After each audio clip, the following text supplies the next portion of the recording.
Bonjour et bienvenue dans la chaîne de Mathématiques Sciences. Aujourd'hui, je vais présenter et expliquer une nouvelle vidéo, cette vidéo donc en mathématiques tout simplement pour les secondes. Et dans cette vidéo en mathématiques pour les secondes, on va encore effectuer des calculs tout simplement de longueur avec un repère orthonormé, mais cette fois-ci un petit peu différencié. Alors du coup, je vous ai proposé un petit exercice un petit peu plus élevé qu'on pourrait vous proposer à vous, qui va reprendre à la fois deux notions, donc le calcul de longueur dans un repère orthonormé, mais également donc tout simplement la réciproque de Pythagore, ok, qui est quand même mine de rien très importante. Alors du coup ici on vous a proposé 3 points, donc on vous a dit un point A qui a pour coordonnées 11, 4, le point B qui a pour coordonnées 7, 3, le point C qui a pour coordonnées 8, moins 1. On vous les a placés dans un repère orthonormé du plan. On demande donc de montrer que le triangle ABC est à la fois un triangle rectangle, mais également isocèle, ok. Donc je vous laisse mettre la vidéo en pause pour ce faire. Et ensuite, on va tout simplement corriger. Donc ici, on nous demande de montrer que ABC, c'est un triangle rectangle isocèle. Alors, avec autant de points, autant de coordonnées, honnêtement, je vous avoue, et je pense que c'est dans la tête de tout le monde, c'est, vous dites comment on va faire, ok. Alors, du coup, c'est très simple. On va tracer rapidement un repère, plus ou moins bien gradué, mais en tout cas schématique, qui va essayer de représenter la situation, ok. Comme ça, après, on va y placer les points, et comme ça, au moins, on aura une idée de ce que ça va voir, ok. Enfin, de ce que ça veut dire, quoi. Et donc, on aura une idée après de comment on peut faire éventuellement, ok. Bon, du coup, on va pas très bien, mais donc, je vous ai placé les points A, B et C. Voilà ce que ça donne. Ça donne un espèce de triangle qui a l'air à la fois rectangle et on aurait dit isocèle, ok. Voilà, voilà. Donc, ça va être très simple. Pour démontrer qu'un triangle est rectangle, on va donc utiliser, vous aurez deviné, la réciproque du théorème de Pythagore. C'est-à-dire donc que on va chercher à voir si, finalement, on aurait le plus grand côté qui est élevé au carré, va donner, enfin, est-ce que le plus grand côté, quand on l'élève au carré, est-ce que quand vous faites la somme des deux autres côtés, au carré, ça va donner le plus grand côté au carré, ok. Donc, c'est ce que nous allons utiliser. Mais justement, pour ce faire, pour utiliser la réciproque du théorème de Pythagore, il faut connaître les longueurs. Il faut connaître les longueurs AC, il faut connaître les longueurs AB, et il faut connaître la longueur BC, ok. Vous l'aurez deviné.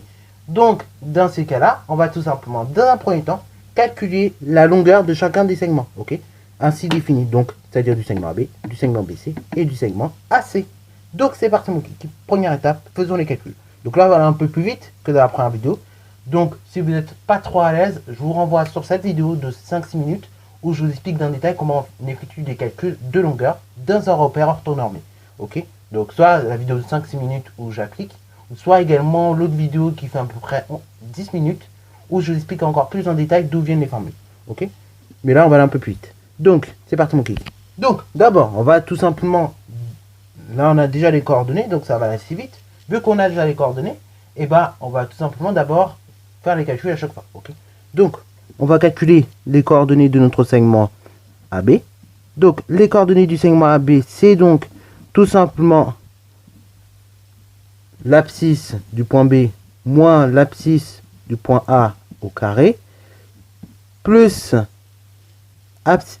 ordonnée du point B, moins ordonnée du point A au carré, ok. Et on n'oublie pas, c'est la racine de tout ça, ok. C'est racine carrée de xb moins xa au carré, plus yb moins yk, ok. Voilà, voilà. Ce qui donne donc que AB c'est égal à la chose suivante. Donc on prend l'abscisse du point B. Donc l'abscisse du point B, on a dit que tout simplement c'était 7. On enlève l'abscisse du point A, donc 11. C'est ça donc que je vais lever au carré. Plus l'ordonnée du point B. Donc l'ordonnée du point B, on a dit que c'était 3. Moins l'ordonnée du point A, on a dit que c'était 4. Et donc on l'élève au carré.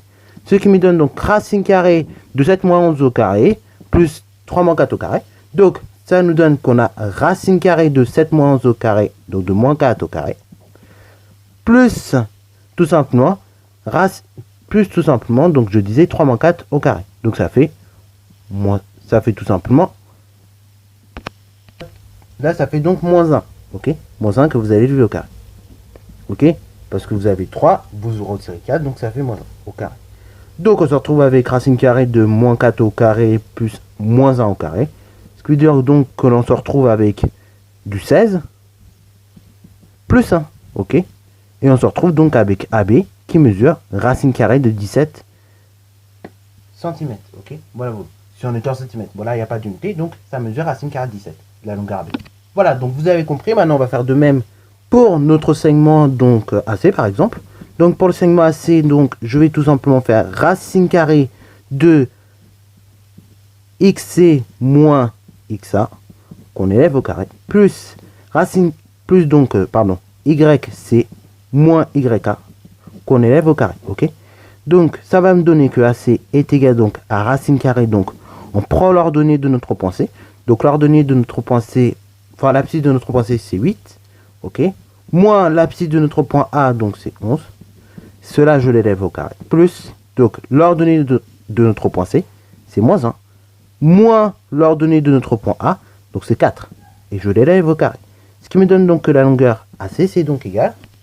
Et donc, c'est donc égal, comme je vous disais, autrement dit, AC est donc égal à racine carrée de 8 moins 11 au carré, plus moins 1 moins 4 au carré.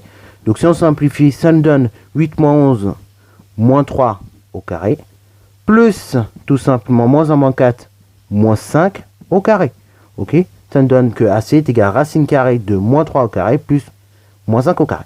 Alors, on peut encore simplifier. Ça me donne que AC est donc égal à racine carrée donc de 9 plus tout simplement moins 5 au carré 25. Donc, AC est donc égal à racine carrée de 9 plus 25. Autrement dit, AC, c'est racine carrée de 34. Ok, voilà pour nous. Donc, on a la longueur AC.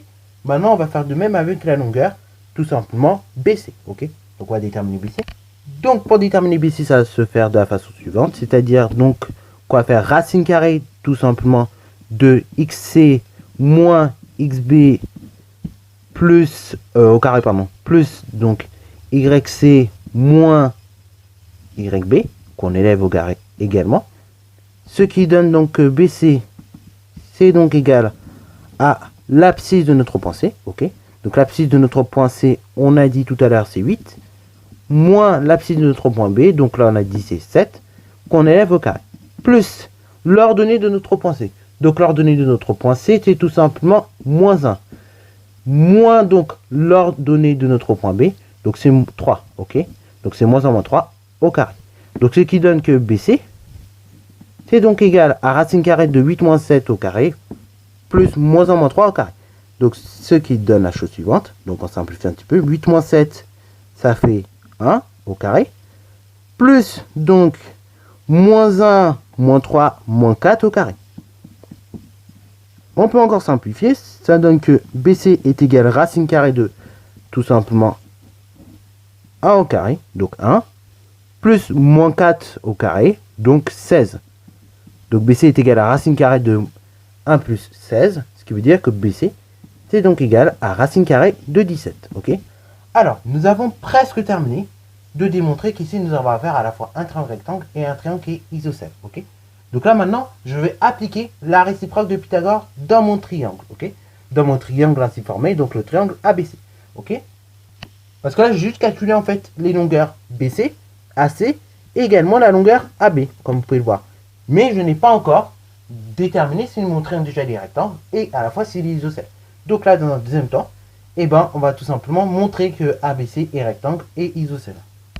Donc pour ce faire, d'abord on va démontrer qu'il est rectangle et ensuite qu'il est isocèle.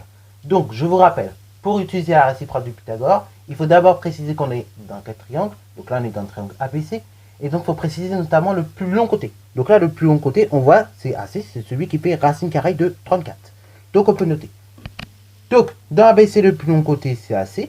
Et dans un deuxième temps, on va chercher est-ce que la relation du plus grand côté au carré est égale à la somme des carrés des deux autres côtés. Donc, autrement dit, comme je vous disais, on va chercher à vérifier si AC carré est égal donc à la somme des carrés des deux autres côtés, c'est-à-dire donc AB carré plus tout simplement BC carré. Ok, la relation AC carré plus qui est égale donc à AB carré plus BC carré est-elle vérifiée. Donc, on va chercher à voir si elle est vérifiée. Alors, dans ce cas-là, ici, pour savoir si la relation est vérifiée, bah c'est simple, on prend chacune des longueurs, donc AB, AC et puis BC, et on va voir si la relation est vérifiée. Donc, d'une part, on a donc tout simplement AC carré, qui est donc égal tout simplement à racine de 34 au carré, ce qui veut dire donc 34. Ok. Après, d'autre part, nous avons donc AB carré plus BC carré, qui est donc égal à racine carrée de 17 au carré. Donc racine carrée de 17 au carré, c'est 17. Plus racine carrée de 17 au carré, c'est encore 17. Ok. 17 plus 17, on voit que ça fait également 34. On voit que le carré du plus long côté est égal à la somme des carrés des deux autres côtés. Ok. Ainsi, l'égalité est vérifiée. Donc, d'après la réciproque du théorème de Pythagore, ABC, d'une part, est déjà un triangle rectangle. Ok. Alors, il est rectangle en quel sommet? Ben, on peut le voir, il est rectangle en B. Ok. Voilà, voilà. On peut préciser qu'il est rectangle en B, déjà d'une. Donc, ABC est rectangle en B d'après la réciproque du théorème de Pythagore. On peut préciser. Ok, donc l'égalité AC carré égale AB carré plus BC carré est vérifiée. Donc, ABC est bien un triangle rectangle en B d'après la réciproque du théorème de Pythagore. De plus, on peut rajouter la chose suivante. De plus, on retrouve AB carré qui est égal à finalement BC carré. Mais par conséquence, ça veut dire que si deux carrés sont égaux, ça veut dire que les nombres eux-mêmes sont égaux. Ok. Donc de plus, AB carré est égal BC carré. Conséquence de ce cas-là, ça veut dire que AB est égal à BC. Donc, également, on peut préciser que ABC est tout simplement isocèle. Ok. ABC est également isocèle, et donc on peut même préciser en quel sommet. Ici, il est isocèle en B. Et voilà, voilà. Donc, sur ce, on a réussi, vous voyez, à démontrer deux choses. À démontrer que à la fois notre triangle est rectangle en B, et également que notre triangle ABC, il est isocèle. Hein. Donc, on a réussi à démontrer que le triangle ABC est à la fois rectangle et isocèle. C'était le but donc de cet exercice. Donc, vous voyez, il y a des fois, il y a certains exercices, il faut un petit peu plus rédiger. Ok. Et c'est ce qu'on va attendre de vous, notamment au lycée. Voilà, vous. Donc, que ça vous fasse pas peur, hein, ne croyez pas. Il faut juste s'entraîner à le faire. Ok. Voilà, vous. Il faut juste s'entraîner, bien manipuler les outils, et vous verrez, vous allez y arriver. Parce que là, en fin de compte, cet exercice, j'aurais pu limite le donner à des quatrièmes. S'ils savaient, comment dire, calculer justement la longueur d'enseignement dans un repère orthonormé. Ok. Parce que sinon, après, le reste, vous voyez, c'est un truc de quatrième, franchement. C'est pas un truc trop compliqué normalement. Voilà, sur ce, c'est la fin de cette vidéo. J'espère qu'elle vous a plu. N'hésitez d'ailleurs pas à la liker, à commenter et bon installatoire en mathématiques et en sciences.